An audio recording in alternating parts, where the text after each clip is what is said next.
지난주에는 지금의 목사와 장로에 해당되는 감독에 대해서 말씀을 나누면서 교회의 목사와 장로에 대한 얘기가 아니라 지도자가 어떠한 덕목을 갖추어야 하는지를 말씀을 드렸습니다.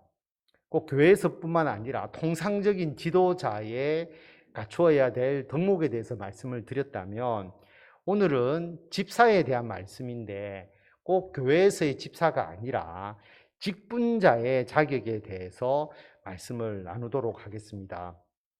직장이든 교회든 가정이든 우리는 맡고 있는 일이 있잖아요. 그 일을 맡고 있다면 내가 직분을 가지고 있는 겁니다. 그러면 교회와 그리고 직장과 가정에서 직분자로서 내가 일을 맡고 있기 때문에 그 직분자가 갖추어야 될 자격이 무엇일까라는 것을 먼저 살펴보도록 하겠습니다. 우리가 잘 알듯이 집사는 어떻게 해서 집사라는 제도가 생겼는지가 성경에 명확하게 나옵니다. 예루살렘 교회가 생긴 이후에 처음에는 사도들이 교회의 모든 일을 주관하여서 행했습니다. 그런데 성도의 수가 많아지니까 사도들만 가지고 그 모든 일을 다 할 수가 없었다라고 하는 거죠. 그래서 사도들은 기도와 말씀을 전하는 데 집중하고 재정과 구제, 봉사의 일을 맡기 위해서 집사의 직분을 세웠습니다. 그래서 이 집사에 해당되는 헬라어 디아코누스는 종 또는 식사할 때 옆에서 시중 듣는 사람이라는 의미였는데, 교회에서 이 집사, 디아코누스라고 하는 용어로서 섬기는 자다, 봉사하는 자다라는 의미가 되었습니다. 여러분, 집사는 일을 전문화하고 나누는 과정에서 생긴 것이죠. 그런데 교회의 집사만 그런 게 아니라 모든 직분이라는 것은 직장도 마찬가지고 가정도 마찬가지고요. 어떠한 직분이라는 것, 일이라는 것은 전문화되고 세분화되어 있음을 알 수가 있습니다.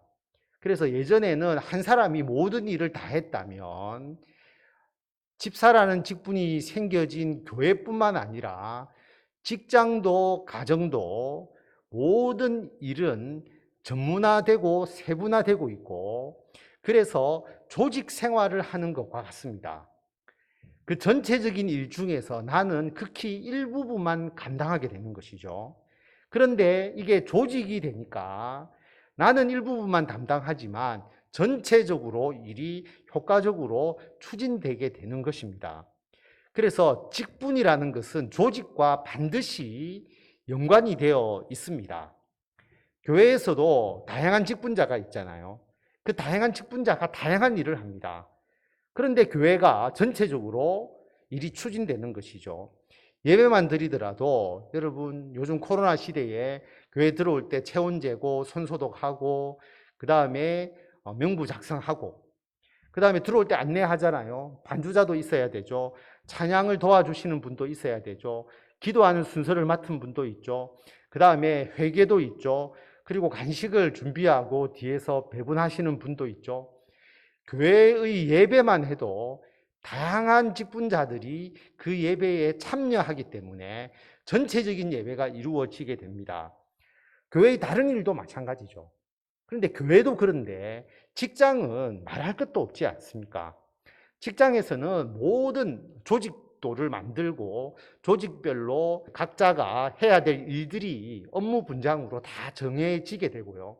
그런데 자기는 자기 일만 하는데 전체적으로 조직에 의해서 회사가 움직여지는 것이 조직이고 직분입니다. 그런데 예전에는 가정에서 자연스럽게 조직 생활을 경험하게 되죠. 조직이라면 좀 이상하지만 대가족이니까 형제들도 있고 또 남매도 있고 식구가 많으면 서열도 정해지게 되고, 또 어머니나 부모님이 일을 시킬 때 자녀들별로 맡아서 하나씩 일을 분담하기도 하고, 가정생활을 하다 보면 자연스럽게 조직 생활을 경험하게 됩니다. 그래서 형님한테 꾸중을 듣기도 하고 자기가 맡은 일을 잘 못했다고 부모님한테 또 꾸준함을 듣기도 하고 이 조직 생활을 많이 경험을 하게 되죠. 그리고 남자가 군대 가면은 군대는 더욱더 조직적이기 때문에 조직의 문화를 완전히 체험하게 됩니다. 그런데 지금 세대는 그렇지 않죠. 어릴 때부터 혼자서 자라나는 경우가 많습니다. 조직을 경험하지 않죠. 혼자서 하는 것, 그리고 혼자서 모든 일을 처리하는 데 익숙해져 있습니다. 그러다 보니까 군 생활에 적응을 못하는 젊은 청년들이 많죠. 그러다 보니까 군대도 조직을 통해서 뭔가를 하기보다는 개인적인 자유시간, 개인이 뭔가를 할 수 있도록 그렇게 오히려 더 배려하면서 군에서 문제가 이루어지지 않도록 그렇게 하는 편입니다. 물론 조직적으로 일을 하지만 과거에 비하면 훨씬 더 개인주의화가 이제 더 많이 진척이 되는 거죠. 직장도 마찬가지고요. 그래서 직장에서의 조직 생활과 이런 조직 생활에 적응하지 못하고 문제가 되는 경우들을 많이 보게 됩니다. 그런데 우리가 하는 모든 일은 앞에서 말씀드렸지만 나는 직분으로서 작은 일을 감당하지만 조직을 통해서 전체적으로 일이 이루어지도록 하는데 우리가 익숙해져야 되고 거기서 직분자로서 역할들을 잘 감당해야 내가 속한 조직, 가정 또는 직장, 교회에서 나도 일을 잘하게 되고 또 그 전체적인 그 공동체가 효과적으로 움직일 수 있게 되는 것입니다. 그래서 오늘 이 집사라고 하는 이 직분을 우리가 교회에서만 생각하지 말고 확대해서 내가 속한 가정과 또 직장 생활을 할 때에 교회는 물론이고요. 내가 직분자로서 나는 극히 작은 부분을 감당하지만 전체적으로 우리들의 조직도 더 잘 운영되고 나도 거기에서 의미 있는 일을 하게 되는 방법, 그것을 우리가 한번 찾아보고요. 우리가 개인적으로 나의 직분의 일을 소홀히 하면 전체적으로 또 조직과 공동체가 온전히 이루어질 수 없기 때문에 그런 부분을 생각하면서 오늘 말씀을 보았으면 합니다. 오늘 말씀을 보면 집사의 조건이 나오는데요. 첫 번째는 정중해야 된다라고 말합니다. 이 정중하다는 것은 행동이 정숙하고 기품이 있어야 한다라고 하는 거죠. 여러분이 맡은 그 직분에 대해서 제가 직분이라고 말하면 가정도 포함하는 거고요. 직장 생활도 포함하는 것이고 교회도 당연히 포함하는 겁니다. 통틀어서 거기서 내가 맡은 일을 직분이라고 제가 표현을 했습니다. 그래서 자기의 직분에 의해서 하는 일을 행할 때에 정중하게 행하라라고 그렇게 말합니다. 여러분, 세상의 일을 하다 보면 특히 서비스 업종에 있으면 고객에게 정중하게 대하잖아요. 왜 정중하게 대하느냐 하면 고객을 관리해야 되니까. 내가 고객에게 정중히 해줘야 저 사람이 우리 회사의 제품을 많이 팔아주니까, 매상을 많이 올릴 수 있으니까, 매상을 올려야 내가 성과급을 받든지 연봉을 받든지 내 가게가 잘 되니까, 그런 식으로 우리가 보통 정중하게 하는 경우가 많은데 우리도 똑같이 그런 식으로 정중하게 행한다면 우리는 거칠해적인 것이고요. 우리의 욕심과 이기주의에 의한 정중일 뿐입니다. 하나님께서 정중하게 하라고 하는 것은 고객 관리 차원에서 우리들의 수익을 위해서 정중하게 하라고 하는 것이 아니고 그 이면에 우리 그리스도인들에게는 어떤 마음이 있어야 하느냐 하면 내가 직분을 받아서 일하는 대상자가 하나님께서 귀하게 여기시는 사람이기 때문입니다. 가정에서의 우리 식구들뿐만 아니라 직장을 통해서 만나는 사람들, 교회에서 만나는 사람들은 더 당연하고요. 모두가 하나님께서 귀하게 여기시는 사람이기 때문에 내가 그 사람에게 정중하게 대한다라는 마음이 있어야 하는 것이죠. 그 사람이 예수님을 믿는 사람이든 믿지 않는 사람이든지가 중요하지 않습니다.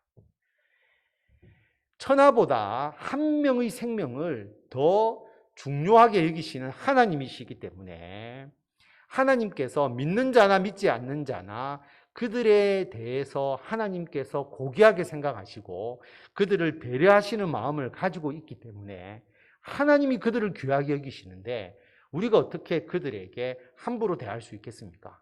그래서 우리는 정중하게 상대방을 대하고 그들을 위해서 봉사하고 섬기는 마음을 가져야 한다라고 하는 겁니다.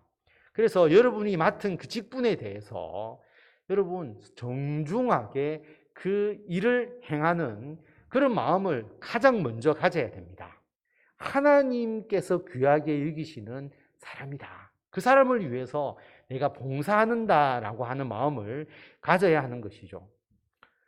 두 번째로는 일구이연을 하지 않는다라고 하는 겁니다. 여러분, 혼자서 일하면 말이 필요 없거든요. 묵묵하게 자기 일만 해 나가면 되지만 앞에서 말씀드렸듯이 직분이라는 것은 조직과 연관되어 있기 때문에 반드시 다른 사람과 연결해서 일하게 됩니다. 그럴 때에 함께 조직에서 일을 하기 위해서 가장 중요한 게 뭐냐 하면 의사소통이죠. 서로가 대화를 통해서 업무를 추진해 나가는데 저 사람과 말이 통하지 않는다면 또는 저 사람이 하는 말을 내가 신뢰할 수 없다면 그런 사람과 같이 일하기가 굉장히 어렵습니다. 말이 아침과 저녁이 달라지고 말이 바뀌어 버리면 사람을 신뢰할 수가 없다라고 하는 것이죠. 그래서 조직 내에서는 일을 추진하는 데 있어서의 서로의 의사소통과 신뢰가 있어야 하는 것이고, 그 다음에 내 조직과 고객의 관점에서 본다면 내가 서비스를 행하는 대상, 나의 고객, 넓은 측면에서의 고객이라고 이야기하는 겁니다. 그렇게 본다면 그 고객과 나 사이에 신뢰성이 있어야 되죠. 그 사람이 내 말을 신뢰하고 믿을 수 있어야 되는 겁니다. 그래서 우리가 어떤 업무를 할 때에 내가 할 수 있는 것, 할 수 없는 것을 명확하게 구분해서 잘 이야기하는 것이 필요합니다. 여러분, 거짓말과 사기가 좀 다르잖아요. 사기라고 하는 것은 분명히 자기가 의도하고 알면서도 그렇지 않다고 이야기를 하는 것, 어떤 불의한 목적을 위해서 거짓말을 하게 되면 이게 사기가 돼버리잖아요. 그래서 내가 모르고 실수해서 거짓말을 할 수도 있지만 사기라고 하는 것은 그 말의 의도가 분명한 목적을 가지고 거짓말하고 상대방을 속이는 것이지 않습니까? 그렇게 되면 안 되는 거죠. 그래서 우리의 말에 굉장히 신중해야 한다라고 하는 겁니다. 왜 그러냐면 우리가 하나님의 일을 하는 거잖아요.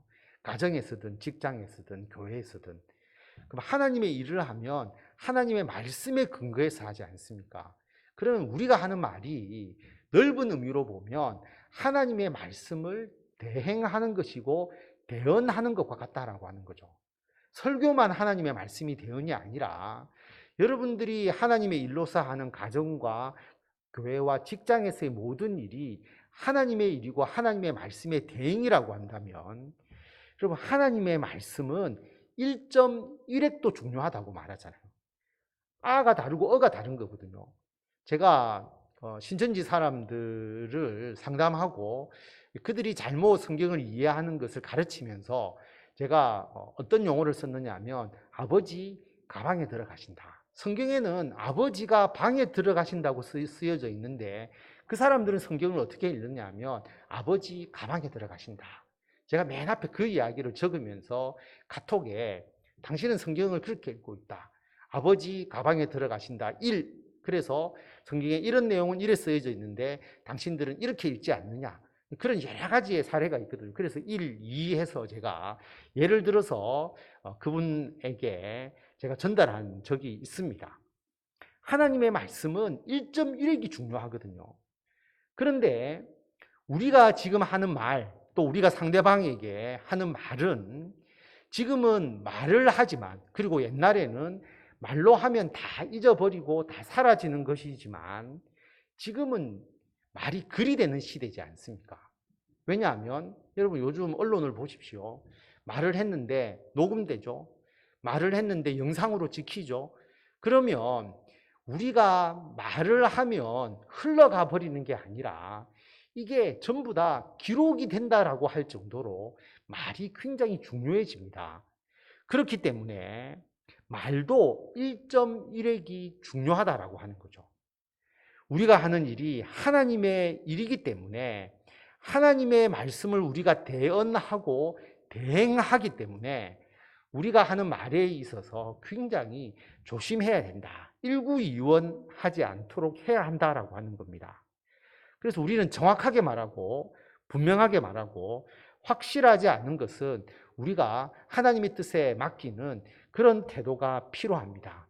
그래서 우리의 말에 대해서 상대방이 신뢰할 수 있도록, 그리고 서로의 의사소통이 분명하게 될 수 있도록 주의 일을 하는 것이 필요하다라는 것을 우리에게 말씀하고 있습니다. 세 번째로는 술에 인 박히지 않아야 된다. 인이라는 것은 순수 우리말인데 여러 번 되풀이해서 몸에 깊이 박힌 버릇이라고 하는 말입니다. 인 박힌다라고 하는 것인데요. 인. 술에 탐닉하거나 술이 몸에 습관처럼 찌들어 있는 버릇, 그렇게 생각하시면 되는 거죠. 그런데 술이 문제죠. 술이. 왜냐하면 술은 중독성이 있기 때문에 술에 빠지게 되면 우리 성도의 고결함을 잃게 되고 자제력을 잃게 하고 사건, 사고가 일어나게 되고, 그래서 우리가 맡은 일을 제대로 할 수 없게 되는 결과가 나타나게 되잖아요. 술의 문제가. 그런데 성경은 술을 대표적으로 이야기했지만 술만 이야기하는 게 아닙니다. 도박이든지 아니면 게임이든지 아니면 어떤 일에 내가 완전히 빠져들어서 탐닉하게 되면 우리에게 맡겨진 직분을 올바로 감당하지 못한다는 것은 너무나 분명한 사실이지 않습니까? 여러분, 그렇지 않겠어요?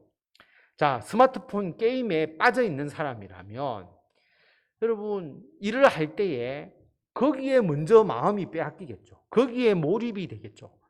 온통 게임 생각밖에 없는데 어떻게 자기가 하는 일에 대해서 집중할 수가 있겠습니까?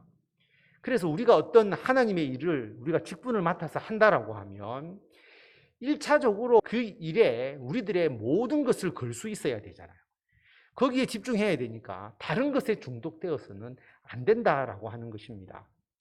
특별히 우리가 하나님의 일을 하는 직분자이기 때문에 우리는 무엇을 가장 중심으로 보아야 되느냐 하면 하나님의 일이니까 그 뒤에서 일하시는 예수 그리스도, 예수님을 중심으로 우리는 이 세상을 바라볼 수 있어야 되는 거죠. 그래서 예수님을 우선으로 바라보는데 장애가 되는 요소들, 술이든 뭐 다른 중독이든 뭐 약물이든 게임이든 그런 것뿐만 아니라 정치, 경제, 사회, 사상까지도 여러분, 우리가 예수님을 믿음으로 이루어지는 구원, 그리고 우리가 맡은 직분을 통해서 하나님께 영광을 돌리고 그리고 하나님의 나라를 확장한다는 것 외에 다른 것을 더욱더 앞세우게 되면 우리가 하는 가정과 직장과 교회에서 하나님의 일을 제대로 할 수 없게 되는 겁니다. 그것에 먼저 빠지게 되기 때문이죠. 그래서 예수님을 믿고 구원 얻는 복음을 전하기 위해서, 그리고 우리들이 복음에 선한 영향력을 끼치기 위해서 가정과 직장과 교회에서 우리들의 직분을 행한다라고 하는 마음을 가지는 것이 가장 중요합니다. 그 다음에 네 번째로 더러운 일을 탐하지 않아야 한다라고 하는 겁니다.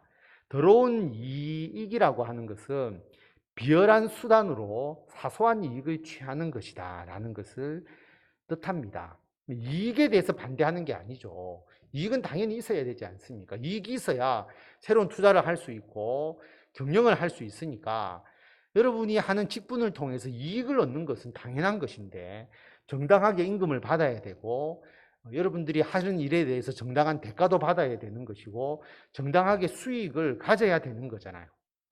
정당한 것, 부정한 것 어떻게 구분하느냐? 예를 든다면 구약에서 부정에 대해서 가장 많이 이야기할 때 강조하는 것이 부정한 저울, 속이는 저울. 저울을 속였다라고 하는 것은 그것은 부정한 이익의 대표적인 것이 되는 거죠.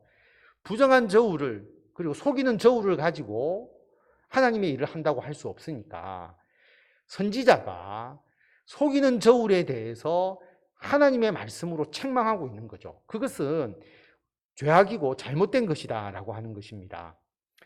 여러분, 수익을 올리기 위한 경영적 기법들이 있잖아요. 예를 들어서 식당에서 밥을 먹으면 식당의 기본 메뉴는 가격이 저렴한 편이죠.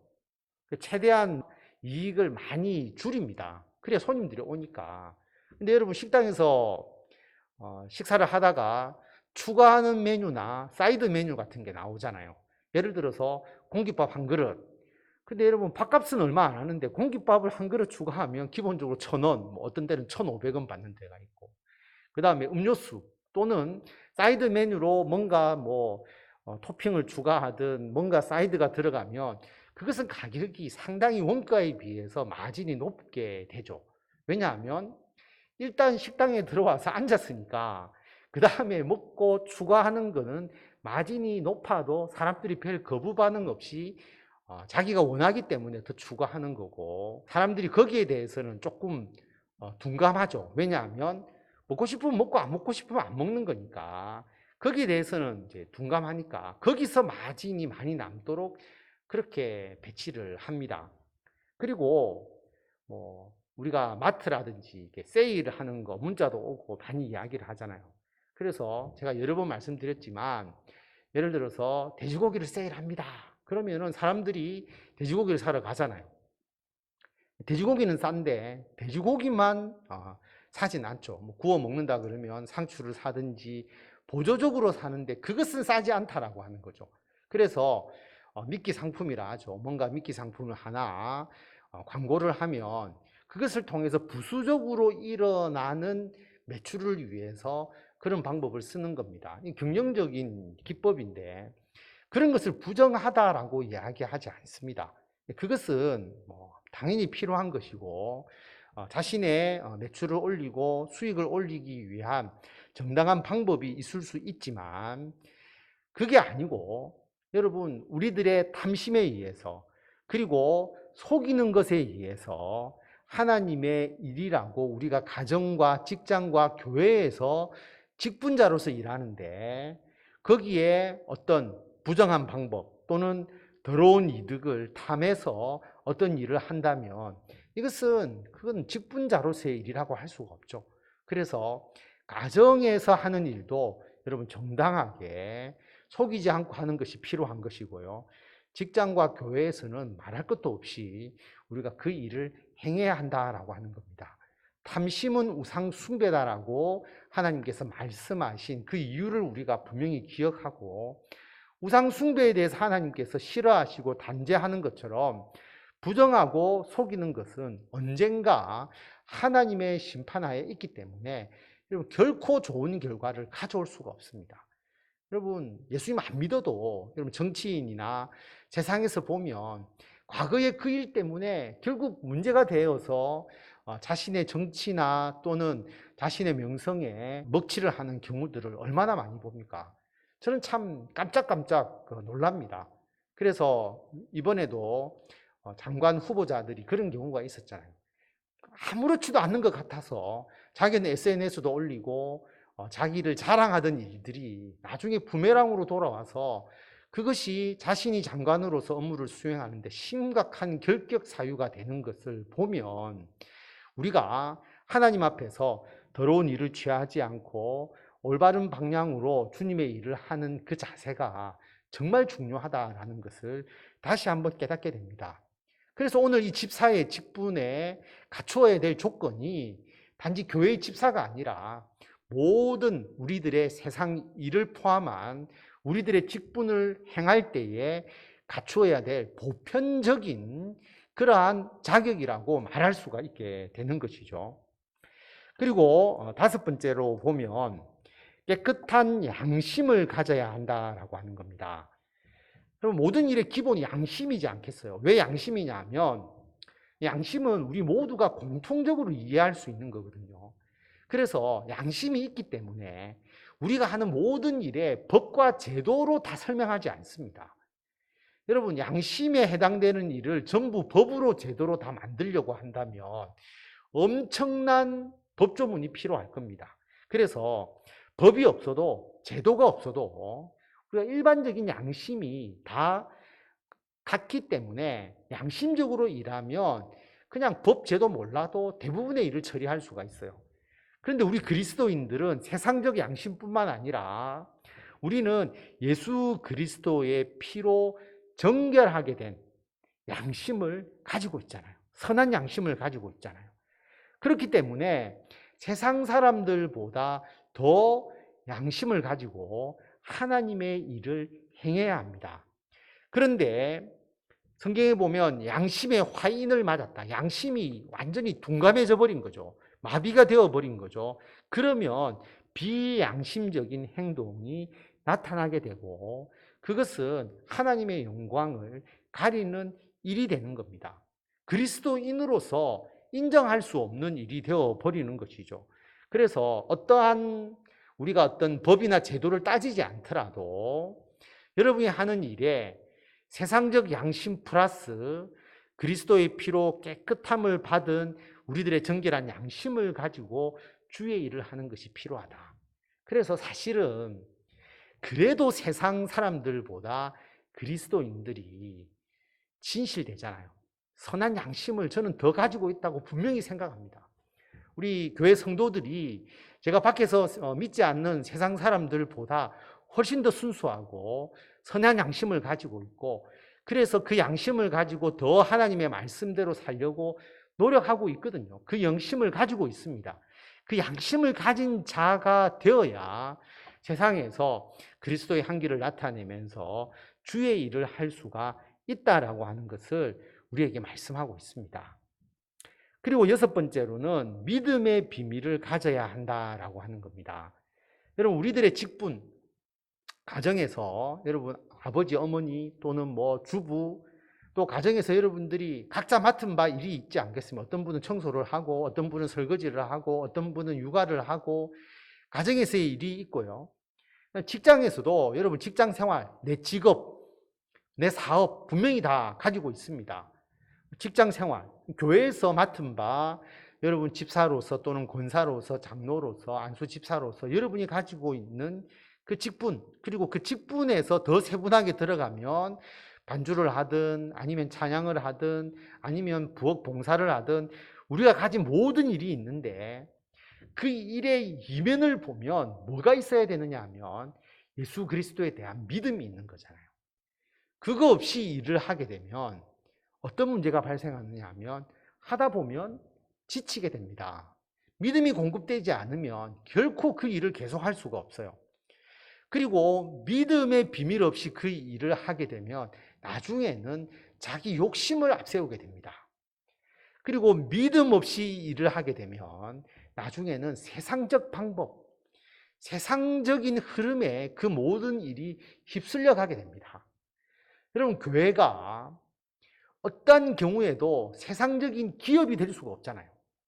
그런데 우리가 하는 일에 여러분 믿음이라고 하는 것을 싹 지워버리면 교회에서 행하는 모든 일이 마치 세상의 기업처럼 흘러가 버리게 되는 것이죠. 그렇지 않습니까? 그것과 차원이 다르다라고 하는 거죠. 그 이면에 꼭 가져야 되는 것이 예수 그리스도에 대한 믿음입니다. 직장도 마찬가지죠. 예수님을 믿는 사람들이 행하는 직장 생활과 그리고 예수님을 믿지 않는 사람들이 행하는 직장 생활이 똑같다면 여러분 우리가 그리스도인으로서 하나님의 영광을 위해서 일한다고 할 수가 없잖아요. 하나님을 믿지 않는 사람들은 1차적인 게 수익이고 돈이고 자기의 이익을 우선적으로 생각하지만 우리가 직장 생활을 하거나 사업을 할 때는 여러분 우리가 조금 손해본다 할지라도 그것이 하나님께 영광이 되고 그것이 예수 그리스도의 복음 전파의 귀한 도구가 되고 그 일을 통해서 우리가 그리스도의 향기를 조금 나타낼 수 있다면 혹 손해가 되더라도 우리가 그것을 감수하면서도 그 일을 추진해 나갈 수가 있는 거거든요. 그게 우리가 하는 일 이면에 믿음이 있다라고 하는 겁니다. 믿음으로 가지고 모든 일을 행해야 한다라고 하는 것입니다. 그리고 10절에 보면 그래서 사람을 쓰게 되는데 사람을 쓴다라고 하는 것은 여러분들이 경영자가 되어서 사람을 채용할 수도 있지만 사업을 하거나 여러분 거래를 하면서 같이 일하는 사람을 분명히 만나게 되거든요. 협력해서 주의 일을 하게 됩니다. 왜냐하면 혼자 일하는 게 아니고 아까 직분을 맡으면 조직이 같이 연계된다는 겁니다. 이걸 폭넓게 생각하면 부부도 일종의 조직이라고 볼 수 있잖아요.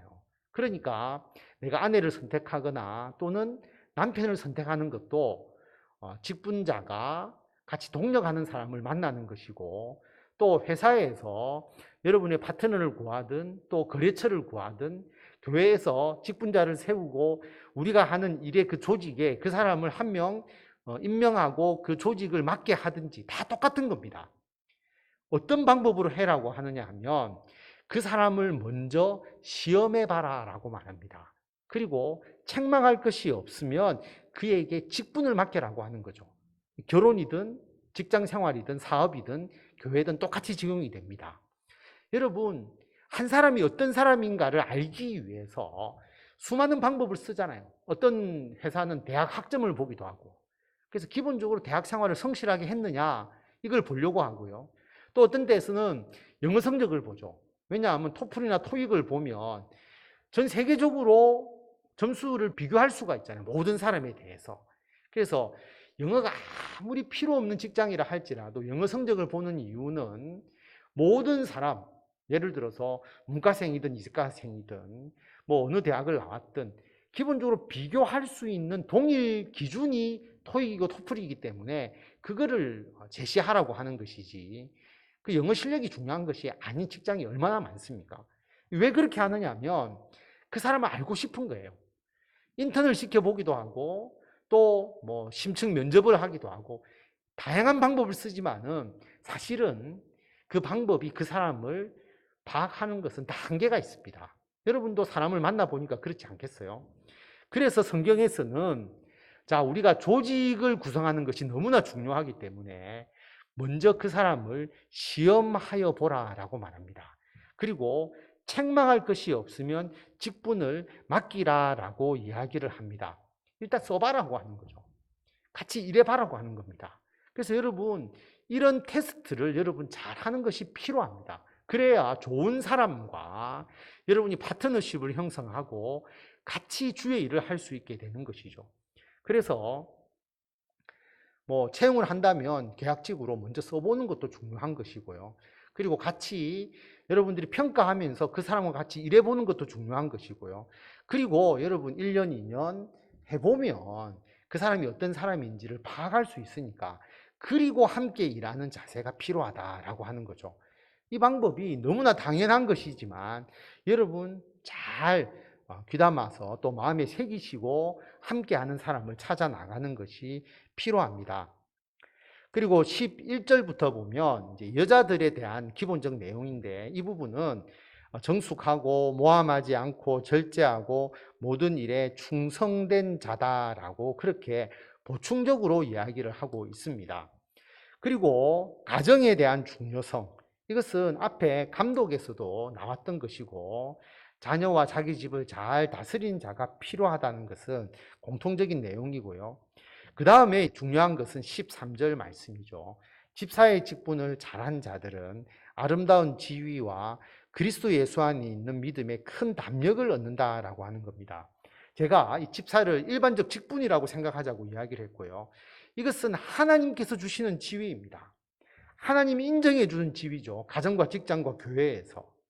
그리고 이것은 권력적인 지위가 아닙니다. 그래서 기본이 봉사하고 섬기는 아름다운 지위입니다. 그런데 우리는 봉사하고 섬기는 마음으로 일하는데 직장의 경우에는 하나님께서 그 일을 통해서 우리들에게 수입을 주시고 우리가 생활할 수 있도록 해주시는 것이죠. 여러분, 이런 마음을 가져야 되는 겁니다. 우리 모두가 이 지위를 가지고 있습니다. 그래서 하나님께서 직분을 주시고 우리가 그 자격을 갖추도록 자격도 만들어 주시고 또 자격을 만들어 주시면서 또 우리들에게 새로운 직분을 주십니다. 이게 서로 상승작용을 일으키는데요. 그래서 우리가 직분을 잘 감당하면 우리가 주님 안에서 믿음의 큰 담력을 얻습니다. 처음에는 작은 일이고 보잘것없는 일일지 모르지만 그 일을 잘 감당하면 믿음의 담력이 생기고 믿음의 담력이 생기니까 더 큰 일을 할 수 있게 되는 거죠. 우리들의 삶의 지경이 넓어지게 됩니다. 그리고 더 세상에 대한 영향력이 큰 일을 우리가 맡아서 더 큰 일을 할 수 있게 되는 거죠. 우리들의 삶은 더 의미 있게 살 수 있고 하나님의 복과 은총도 더 풍성히 받아 누리게 됩니다. 그래서 여러분이 가지고 있는 가정과 직장과 교회에서 직분자로서 오늘 말씀하신 이 자격을 잘 갖추어 나가시고, 그리고 그것을 위해서 기도하시고, 또 직분자로서 맡은 일을 잘 감당하셔서 직분자에게 주시는 이 복과 은총을 받아 누리게 되면 하나님께서 더 큰 사명을 주시면서 세상에서 예수 그리스도의 더 큰 선한 영향력을 끼치게 하시고 하나님의 나라의 확장에 더 기여하도록 해 주십니다. 이 은혜와 은총을 받아 누리시는 성도 여러분이 되시기를 바랍니다.